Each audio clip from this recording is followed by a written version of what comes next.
So after the deploying done, it's going to be showing us in a command prompt telling like preparing function sources, building function sources, and starting the function.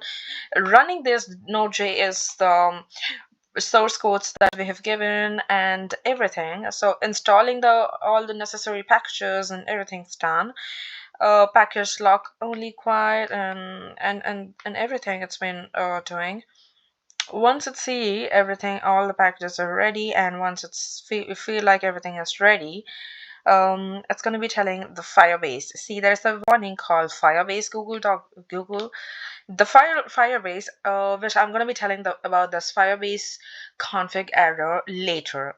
So yes, this is not a thing to worry about, the Firebase configuration, the Firebase function. And yes, I'm going to be telling about this later. But even though the Firebase warning, we have the Firebase warning, it's just the warning, it's not an error. Yes, I think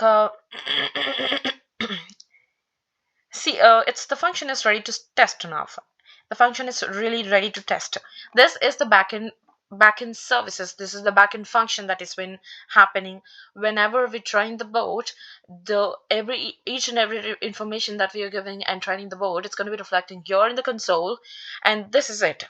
And once we get the Node.js and the package JSON files, once we get that deployed from Google Dialog Flow to the Google Cloud Console, it's going to be taken here and doing running it, making it run over here, and getting the packages done, and everything is done.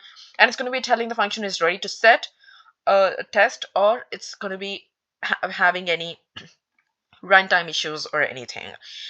Yes, I do have like a lot of errors at this point. I debugged a lot of errors. It's sometimes it's going to be telling like environment errors, or sometimes it's going to be telling like the SDK is errors or something, anything, something like this. So this errors are just nothing but this SDK error, the Firebase error, the Firebase warning, which is it has been giving me the Firebase function. It's nothing but um there are a lot of integration options as we see before. It's like the web demonstration, it's like the Dialog Flow Messenger, and these are like the multiple options that the Dialog Flow is like wonderfully has given us to just check up the chatbot is working properly or not. It's just the default pages. So I told you, what if we need to do it on the web pages on any other way? We need to get the credentials done, we need to get the credentials, we need to get the authentication agreement certificates and everything, and we need to be like linking it up the website. They'll be giving us the credential file, so we should download the credentials file, and we need to copy paste the credentials file they given into the code of index.json here, and the package files over here. So only then it's going to be running, or else it's going to be showing a lot of errors over here. So luckily it has shown only one warning, which is like Firebase warning. It's just a warning. If you were it means like if you were working on any web application, on any web development thing, or if you are working on any the web development is nothing but they're going to be using the Android setup application. So at first I thought like to create a web application as well, to just make this website code run. I thought of making this as well, but they're like the time permits and everything, I just give it a halt. But this is the process that is should we go. If you need to go, if you have any web application done, or if you need to go look into the process, we need to do in this way. Android web application, that's the Android setup, is just it is an application, and you need to create an account in it, and it's going to be giving you the Firebase credentials, and you're going to take that Firebase credentials and include that into the index.js and the package files over here. So it's going to be not, then it won't be showing up this error of Firebase configuration errors. So this Firebase configuration SDK errors is only for the credentials. If you want to do, if you want to take your project, if you want to take it to the web development thing, you can just use it. It's like a thing. If you want, it's just telling us like if you just in case if you missed, that's it. So now it is the function is ready to test, and everything is done, and it is all about the backend services, like the backend functioning it is doing it. Once it's done, we're going to be deploying it. So once the application is deployed, once the code is deployed, it's going to be showing over here the dialog flow fulfillment. The reason that it is showing the dialog flow fulfillment, even though we're in the same web academic boat one, it's going to be showing the dialog flow fulfillment setup. It's just because the index and the package JSON files that I named it as dialog flow fulfillment. Since it is like a fulfillment of dialog flow, I just named it as dialog flow fulfillment. So it's going to be taking that name, and once we got no errors in the command prompt, and once we get a green flag tell us like that that the function is ready to test, or the deploy is successful, all we need to do is to deploy it again personally over here in the cloud functions. Only then the code is like deploying over here, and then it's going to be fetching the details from our website, from our website device websites to the users. It's just giving us from here to there. So the process, all everything, it's not to be done over here. This is the heart of the project. It's going to be it should be a green flag over here, and we could see the build is over, the build is finished. All we're waiting for is a service. If the updating cloud run service is done, it's if it's updated successfully, it's going to be reflecting the over here, and it should say no errors have been received this time period. And if it says so, and yes, boom, we can just try our chatbot doing it in the web page we want. Yes, we could see the Google Dialog fulfillment is it's correct, like it's verified successfully and it's deployed properly. And this is the URL. This is the URL of our cloud function academic boat. If you want, you can just copy paste it and keep it safe somewhere else. Or else, if you need, if you forget your Google Cloud Console, and if you need your chatbot to resume your work, and it just can help you make that happen. So over here, there's still we are getting no errors have been received at this time period. So I think we're good to go. We can just go and try the vote over there. So it is last deployed 2nd of May, and the timeout errors and everything. And this is the source code, index and package. This is the user ID and password of the credentials that I told, and that's the basic authentication that we need to give. And yes, this is the code. In this code, we're gonna tell where my device is having the details. So I created a folder which is name of which is the name of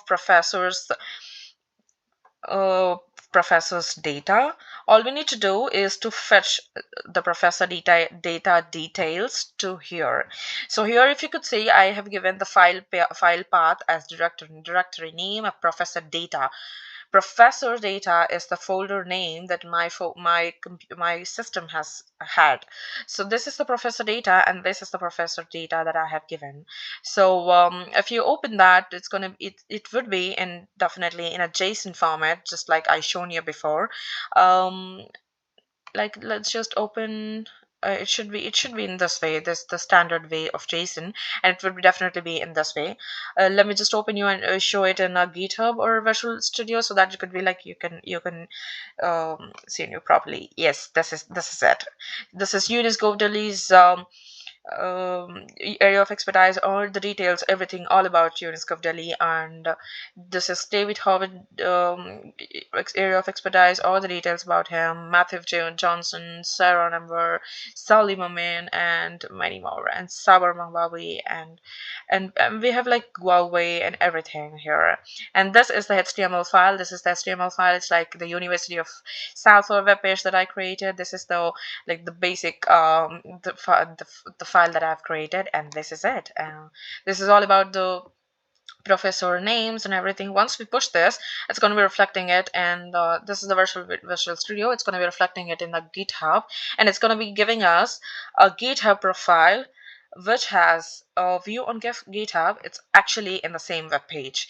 So once we give this, it's going to be having uploading the files over here for all the professor names and the HTML file that I created and everything in a single page over here. So whenever we need to give the reference or the repositories we used in the GitHub or the Visual Studio link, we can just upload the files over here and just make an share this code, and we can just share this code and like over we can just paste it on our documentations and everything over here. So this is it about the files. And yeah, if we can go back and see the cloud console, it is that is it. And the professor expertise intent is the name that I given for my for the Google Cloud. That is the professor intent that I could say. This is the professor intent. The intent name is like I have given it the professor expertise intent, and the default intent, welcome intent, and everything. So yes, I think the file is pretty much good. The code is pretty much good that I expected, and the package JSON is here. Package JSON is nothing but the file Firebase deploy.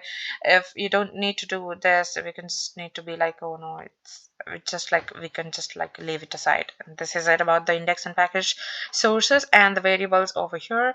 No errors, like no runtime errors or the build environment errors, or nothing has triggered over here. And this is like the link that I just like keep it aside for just in case. And the permission, just like the warner, if you want the warning, if you like warn, we can just go it here like that. And these are the logs. If you go for the logs, it's going to be showing here. If you have any errors, it's going to be showing up here. So as of now, I think it's like doing its second, and yes, it's not going to be showing any errors. I think let's just see. Yes, everything is pretty much good, I think. And this is about the logs, where here exactly like logs are nothing but where we can just see the errors if we have any. And testing is like we can just generate the text over here and just the function over here. It's not really recommendable, or it's not necessary for this project. And this is how it is, the backend services. No older entries founding the matching current filter, and that is it. It's been loaded successfully, and there's nothing in this program, no errors in this project. Hence we can clearly see here no errors at this time point. So this is the backend services, and this is where we need to be really conscious of giving the authentication credential details, or any errors popping up we need to be settling up all the errors. Sometimes it's going to be popping up the errors like environment issues, or we need to be like conscious of creating an account in this platforms, and all we need to do is set up correctly. Only then it's going to be not going to be giving you the runtime address. It's just a waste of time. It's like we can just make it the debug thing. It's a very good thing, very like easy thing, but it's going to be giving the issues, waste of time. So that's just that. It's going to be like little conscious about that. And yes, this is it.